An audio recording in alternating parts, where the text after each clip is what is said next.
Nice crowd today, I tell you what. It's good to see all those smiling faces, even some folks in the front row. A lot of folks avoid that row for, I don't know, number of reasons, I suppose, but nice to see some folks there today. So, again, Donnie is in Texas, getting some health care, and, oddly enough, he always manages to sneak in to visit with those grandchildren while he's down there. So we wish him well and a safe trip home.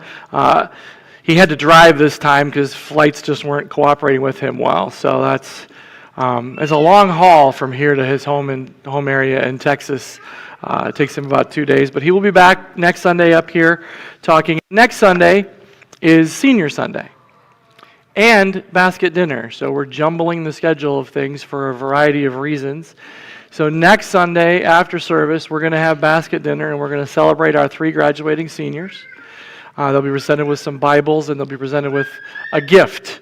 And so if you are so inclined to contribute to the gift that they get to use for whatever purpose, but school and other things that are important in their lives, if you could get that to Stephanie Kreinbring today after service. She's been amassing and accumulating that and figuring out how to divvy it all up. So we'd welcome any contribution you'd like to give towards our graduating seniors. I'm sure they would appreciate it. Speaking of, last night was prom night for the seniors here in Muscatine. So Kristen and I were at Cape last night, so I got home and to bed about 4 a.m.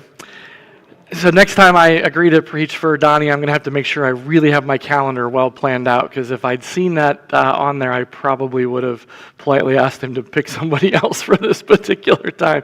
So it's been a long night and a short amount of sleep, but even my seniors are here, so they managed to get up and make it to church, which was nice. Yeah, missing one over there. Yeah, but they had a good time. I understand the food was great. I understand the dance was fun. Cape was certainly fun. We had 125 major prizes that were given out, plus the car and the gift basket to the junior that was worth like $800 and some odd dollars. So the community really came together. Those kids had a great time. We had right around 400 participants. And as I understand it, we had no tragic or negative outcome events in Muscatine last night. So once again, in its 30-something year, Cape was a successful program. So if you're ever involved or have an opportunity to be involved, I highly encourage you to take a look at it. The kids have a blast. The parents have a lot of fun. There was so much food and pizza and other things eaten, and squinchers and all kinds of drinks, coffee, drink, energy. Artie's was there with their energy drinks. It was a pretty good time. So, all right. It's a real shame that my mother-in-law is working with Children's Church today, because this one's going to be right up her alley. But I called this one Everyone, Anyone, and Someone. It's Bible verses for you and me and us. So for my fellow Bible geeks out there, referring to the King James Version, we got Linus here. Linus is a fact guy. I like facts like myself. 3,566,480 letters from 773,893 words. Right? Lucy, although jumping rope, not interested in theology. That's tough. We're going to talk today, it's a little bit of a language lesson. So I'm not an English teacher, and I would not want to be, but we're going to talk language. You guys know by now, when I preach, it's always a little weird, a little different, a little left of center. Sometimes we get a little deep. Today's going to be one of those days. It's going to be for fellow Bible nerds, this should be a fun one. Right? So we have nouns and pronouns as parts of speech, right? And so we know what we're talking about when we're talking about people and things. We've got man and woman and men and women. So we have a different word when it's plural. We have pronouns, he, she, and you. All right? And then we have the plural, they, them, and you. So pronouns, whether it's singular or plural, we use the word you in English. We don't differentiate. There are not many languages like that. As a matter of fact, most modern languages still have different pronouns for the singular and plural, and many have different, whether you're talking about a thing that has a male or female characteristic, and then many languages have a third option for the neuter or non-gendered pronoun or noun that's needed. So Hebrew and Greek happen to have some of those things. They have second-person plural pronouns. So in the Hebrew, the singular you, atah and at, that's the male and female version. The plural is atem and atana. There, we got that. All translated to you in English. 4 words.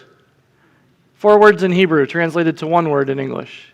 Same with the Greek, 4 words, again, all translate to you in English. I thought that was interesting. This became interesting because I saw a little TikTok video about a thing I'm going to talk about here in a minute, and I was like, ooh, that's it. That's the sermon topic. I got to figure out how to work it in. So I started working on it, and this is what we get. So modern English, we just don't have a clear second-person plural pronoun. Old English did. Okay? Thou and thee were singular. Ye and you were plural. Okay?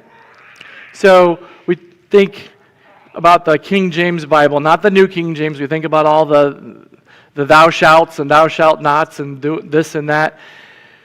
You're familiar with it. Hear ye, the court is now in session. I get that one sometimes when I go to work, right? Ye, everyone, all, it's a plural. So, Old English had it. But we just have 1 word. If I say, you really must see the new Disney movie, I could be talking to JJ. I could be talking to the entire front row. I could be talking to everyone in the room, right? And I could still be talking to one person in amongst the whole room. You don't know. You can't, because I just said you. You must really see the new Disney movie. I could be more precise and say, JJ, you should see it. But he has a toddler. I'm sure he's already seen it. It's possibly on loop repeat in his house by now, right? It's just not clear for us. We don't know what we're getting there. So if I take us back to that King James Bible I was mentioning, published in 1611, thou and thee were the singulars, ye and you were the plurals, and your was a plural possessive. But we get up all the way up to the 1984 NIV, you, your. We got rid of all of it. Well, so if I say, for I was hungered, and you gave me meat. I was thirsty, and you gave me drink. I was a stranger, and you took me in. Versus that same version in the NIV. For I was hungry, and you gave me something to eat. I was thirsty, and you gave me something to drink. I was a stranger, and you invited me in. In the King James Version, I just told you, where'd it go? Ye, plural, more than one person. It's not a singular statement. For I was hungered, and ye gave me meat. A plural, a group of people. Right? For I was hungry, and you gave me something to eat. I don't know, is it plural? Is it singular? Well, let me ask you this. To whom was Jesus speaking? Or if you don't want to sound hoity-toity in America, we just say, who was Jesus speaking to? Probably even talking to. Speaking is probably too formal, right? We get caught up in ideas about language and phrasing. And English teachers, to whom was Jesus speaking? I got that correct, right? Can't put a preposition at the end and all that, right? And whom we got. All right, there we go. See? Who was he talking to? Anybody know? Anybody know where we're at in the Bible? Who's he talking to? He's talking to the 12. Okay, so he's speaking to them. So if we read the context around that verse, we know there's a group of people listening. So in the King James Version, we get the ye. We know it's more than one. We know it's the 12. In the NIV, we have to figure that out through reading some context clues. All right, we made the Bible a little harder to read and understand. So, what if I said this? For I was hungry, and y'all gave me something to eat. I was thirsty, and y'all gave me something to drink. I was a stranger, and y'all invited me in. You're from the South. Okay, you think I'm from the South, because I'm using a regional word, right? But am I wrong? There you go. You know that I've got a plural, so this isn't a you singular, this is a you plural. Exactly. In 2023, the Y'all Bible was published. It's based on the American Standard Bible, so that's the text they started with. But then they went back and they translated the Greek and the Greek and Hebrew plural yous as y'all. So they changed it up a little bit. So you plus all y'all. Its first known use is in 1824. If you need to get an even larger group, you can have all y'all. That's going to be everybody. Okay? So we have some cultural connotations around that. We think, oh, that's from the South, and then we start to apply other stereotypes to that, which are not accurate, right? Very intelligent and learned people in the southern portions of the United States say y'all. Right? If you write it in a sentence and put it in a Word document, it does not get the squiggly line underneath of it. It is a recognized English word. It is in the Webster's Dictionary. It's in the Oxford English Dictionary. It's a word. Okay? This is not like using the word ain't, which ain't a word, because it's not even the contraction of the right things. This is a proper contraction of you and all. And if I said a sentence like, you all should go see the new Disney movie, none of you would have a problem with that, most likely. We do that, even up here in the North or in the Midwest or wherever. The Y'all Bible does some other things that I found interesting too as I was having fun reading it. So in English we've got verbs, live, die, eat, drink, feed, give, care, comfort. And we tend to modify them a lot with an adverb to give them extra information. Happily, surely, always, never, very deeply, etc. The Y'all Bible does not do that.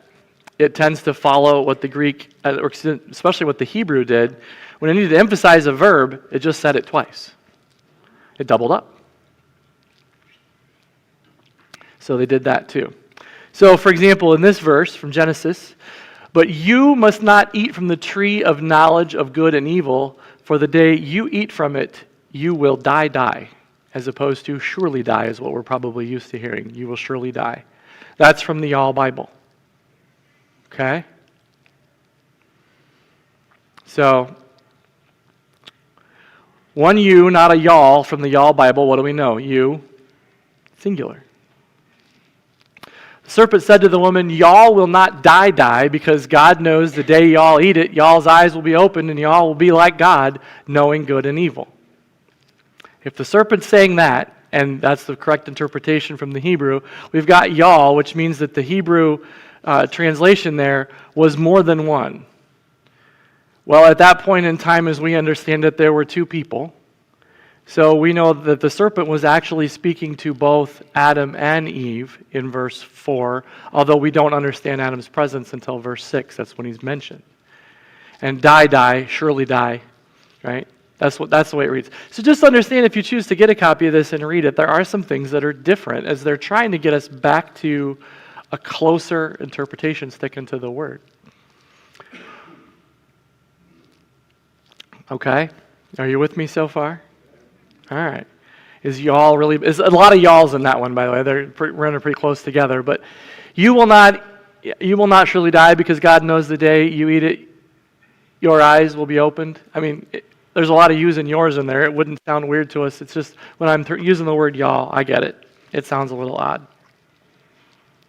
But let's look at some other verses and see if it really matters. Okay? So God created humankind in His own image. Okay, this right here. The Y'all Bible also has all capitals for He and His and Lord. It throws them up there to call your attention to the fact that we're talking about God. Okay? As the image of God, He created them. Male and female, He created them. God blessed them, and God said to them, y'all are to be fruitful and multiply. Y'all are to fill the earth and subdue it. Y'all are to have dominion over the fish of the sea, over the birds of the sky, and over every living thing that moves on the land. Why is the plural important here? Well, number one, He's talking to more than one person. So that means we know He's talking to us, because He gave the Bible for all mankind. Right? This is the holy inspired Word of God. It's meant for us, meaning God is telling us. This applies to us even today. There's a plural there. He wasn't just talking to the two people present in front of Him. Okay? This starts to open up the Bible for me in a different way, and I'm wondering if it might for you as well. So we're going to look at some more. Moses said to God, who am I that I should go to Pharaoh and that I should bring the children of Israel out of Egypt?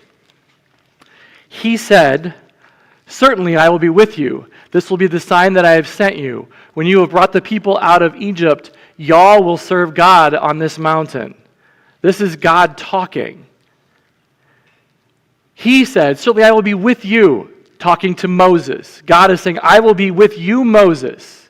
There will be a sign that I have sent you, Moses. When you, Moses, have brought the people out of Egypt, everyone will serve God on this mountain. That verse really takes on a different meaning when we look at the plurals versus the singulars. Big time, to me. Right? It's not God just talking to Moses. If we have just another you here, we could read that as Moses is instructed to serve God on this mountain. That's not what God's saying. God is saying, I'm going to use you, Moses, to do this stuff. This is special information for Moses, but this is an instruction for everybody. Everybody will serve God on this mountain. The men said to her, our life for y'all's. If y'all don't report our mission, then when Yahweh gives us the land, we will deal kindly and faithfully with you. This is from Joshua. Okay? Another thing they do, this is the first time I've had a chance to present, when the Hebrew text has the proper name for God, that's the way that was written. They didn't put the vowels in, so they don't put it in the y'all Bible either. But it's in all capitals, so you can tell we're talking about Yahweh. Who knows what this story is talking about, though? Who are we talking to? Rahab, right? So this isn't just a message, our life for Rahab's, right? Those soldiers are offering all their lives for all of everybody else's lives who are going to help hide the spies. Right? Which means everybody involved in that transaction in the Bible story had skin in the game. They were all involved. They were all willing to trade their lives for this opportunity to follow God's commands and instructions. Right? It's like, all right. That gives it a little deeper meaning. For I know the plans I have for y'all, declares Yahweh. Plans for prosperity, not disaster, to give y'all hope and a future. Jeremiah. Right? If it's the singular you, God might not be talking to me or you. Very clear. God has plans for all of us, plans to prosper all of us, to give us all hope and a future. It brings it into crystal clarity that it's not just God speaking to Jeremiah or anyone else individually. God's talking to everybody. We believe the Bible applies to everybody, but if we get down to it, when we read some of those English translations, it's not always clear. It may have been that that particular piece of information was directed at that individual. We like to think it applies to our life, but we don't know for sure. Reading this version, I think we can know for sure, or at least more for sure. Maybe not 100%, but we get more clarity. How about this one? I'm the vine, y'all are the branches. The one who remains in me and I in them bears much fruit, for apart from me, y'all can do nothing. Everybody, the whole world. I am the vine, the world. All the people are the branches. Apart from me, y'all can do nothing. Meaning no one can do anything. All right? This wasn't a singular verse, or wasn't meant to be given just to the 12. Remember I told you the you can be one or a few or a big group. It's for everybody. It makes it clear. God's not just talking to the 12, saying, you're the branches, you 12, everything's going to come from you. No. This is my commandment, that y'all love one another, even as I have loved y'all. Greater love has no one than this, to lay down one's life for one's own friends. Y'all are my friends if y'all do whatever I command y'all. All right? I asked JJ to pick that song today and throw it in right before my message because I knew I was going to get to this verse at some point. Okay? Love one another. Y'all love one another. Everyone love one another. It's really clear that's what we're supposed to do. All people. The Bible is for all people. And here's a verse that we refer to a lot. And we think about it. And now it's crystal clear. Everyone is commanded to love everyone. Everyone. Y'all are my friends if y'all do whatever I command y'all. Right? Here's Jesus. Everyone has the opportunity for the gift of salvation. Everyone. It's available for everybody. We say that. Now we got like some more definitive, easily identifiable proof. So when they had eaten their breakfast, Jesus said to Simon Peter, "Simon, son of Jonah, do you love me more than these?" He said to him, "Yes, Lord, you know that I have affection for you." He said to him, "Take care of my lambs," or feed my lambs. "For I was hungry, and y'all gave me something to eat. I was thirsty, and y'all gave me something to drink. I was a stranger, and y'all invited me in." The king will answer them, "Truly I tell y'all, because y'all did it to one of the least of these siblings of mine, y'all did it to me." Okay? Everyone, right? Everybody. It's not a singular, it's a plural you. If you did it to the least of these siblings, another interesting thing about this version, brothers, sisters, family, translated to siblings, they believe that's the better translation. So they took some of the translations that we have, they do some things for readability, because we like the way it sounds better, so we get brethren and brothers and sisters and things of that nature. And the authors of this version of the Bible are talking about the fact that they believe that siblings is the better correct word. So they've stuck that in, so it's used throughout. Wherever we might see brothers and sisters, you'll have siblings. But this is God telling us, if we do it to the least of these, we're doing it to Him.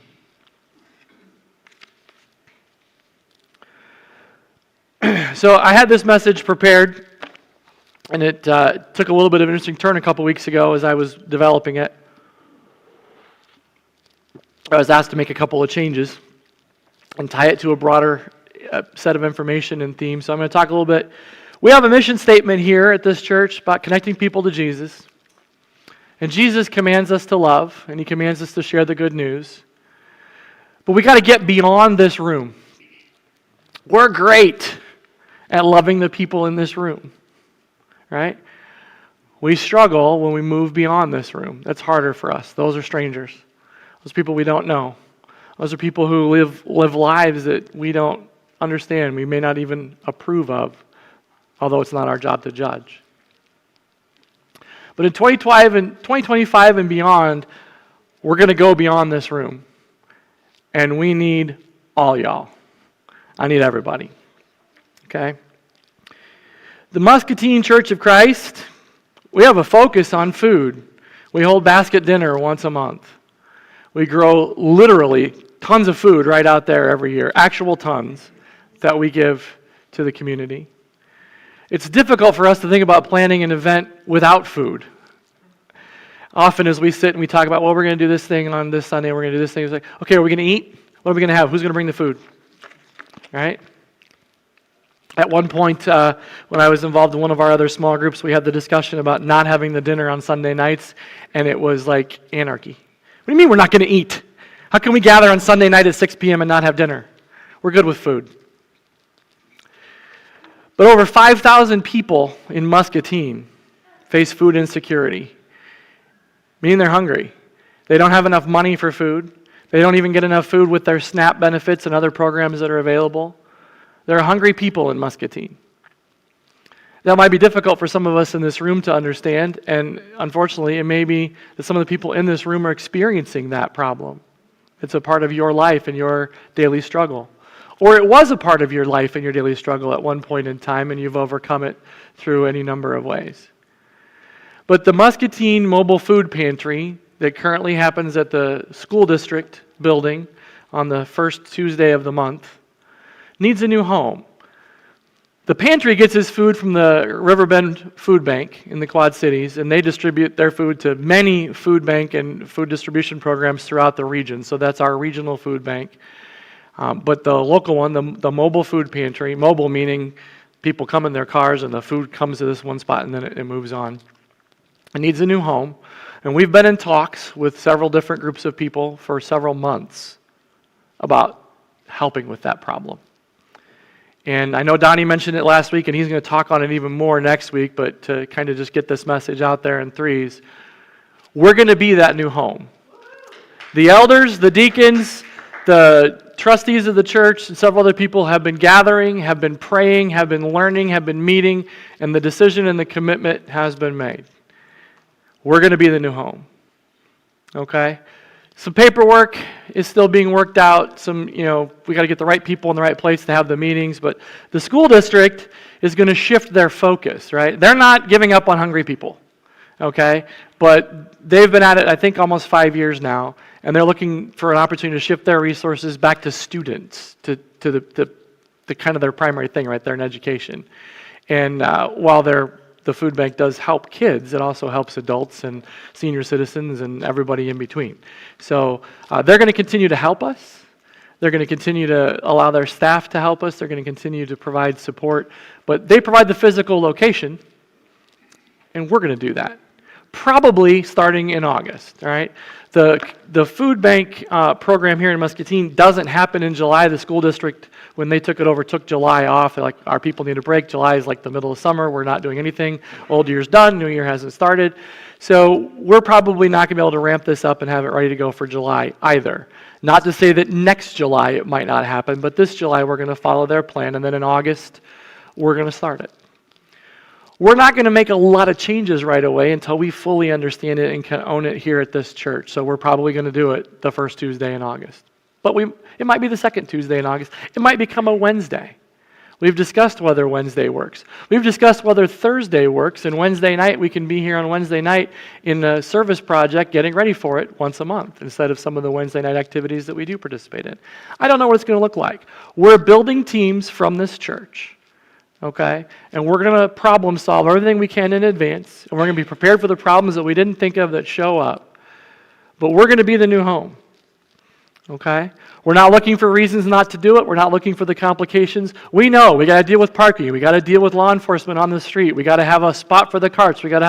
We know all of the problems and challenges that exist, but God has been telling us, feed my lambs, feed my sheep. Take care of the poor. I mean, if Jesus doesn't give a better instruction than the number of times he tells us to take care of the poor and the people in need, y'all aren't reading the same book I am. Okay? This opportunity has been given to us, and we are going to heed the call to serve. A week from this Tuesday, it would be the first Tuesday in May, there's an opportunity if you want to help. The school district doesn't turn away people. You show up there between 3 and 3:30, and you get to work. And we load baskets of food, and the people come through and put the baskets in their car, and they go on their way. Right? And that'll happen again in June. So if you want to see what we're talking about and what it looks like, I encourage you to go volunteer at one of those events. I've been to one. I think, Lynn, you're up to 3 now, right? I mean, two, yeah. Larry's been. A lot of folks have been at least once. I encourage you to go. It's going to take you 2 hours, 2.5 hours tops. You cannot possibly do this and not feel overwhelmed and fulfilled because it's amazing. The cars line up, and let me tell you, the 2 times our folks have been there so far, they run out of food before they run out of hungry people. Every time. They run out of food before they run out of hungry people. And the people in the community know that, so when they say distribution starts at 4, they start lining up at 3:30 and 3 o'clock because they know if they're not close to the front of the line, they might not get food. The food gets dropped off the night before on big pallets, and we don't exactly know what we're going to get, but the food comes, and then the fresh produce comes, and the meat and things come right that day, and it gets put into baskets in the cars, and the whole thing is done and over with in about 24 hours. Right? So it's not going to monopolize our building. It's not going to monopolize our time. There are financial commitments in place from the community donors, and this is not going to take all the money from the church. Right? We're not. It's not. That's not. This is about serving. This is about helping hungry people. About connecting people to this church, which gives us a chance to connect them to Jesus. Right? If we've got 300, 400 families that are coming here once a month to get some food. We got 300 or 400 families that we get to meet once a month, that you get to smile at, that you get to talk to at registration, you get to talk to when you put a box of food in their car. And they get to see what this church is about, which is about loving one another. It's time for us all, for all y'all, to share the love, to serve our community, to be a light to top the hill, to show kindness to strangers. My brothers, my sisters, our neighbors, Our enemies and our friends, they're hungry. And we're going to feed his sheep. Be paying attention for more information to come. There's going to be more announcements. There's going to be, like I said, committees forming and teams. And we're going to need help. We're going to need 10 to 15 people to make it happen once a month. Right? But it doesn't have to be the same 10 or 15 every time. There's going to be great opportunities. It's going to be, I think, probably one of the most amazing things I've ever been involved in, and I think this can be a lasting impact for everybody in here and everybody out there. Be the light. So please pray with me. Our Father in heaven, our community needs us. Jesus gives us so many examples of helping others, of serving those in need, of caring for the poor, of caring for the hungry, of extending kindness to strangers. And this church is going to answer his call. We're going to take that challenge head on, and we're going to be kind to strangers. We're going to give from our resources. We're going to give our time. We're going to give our space. And we're going to help feed people who are hungry. We know that this was a command given to all of us.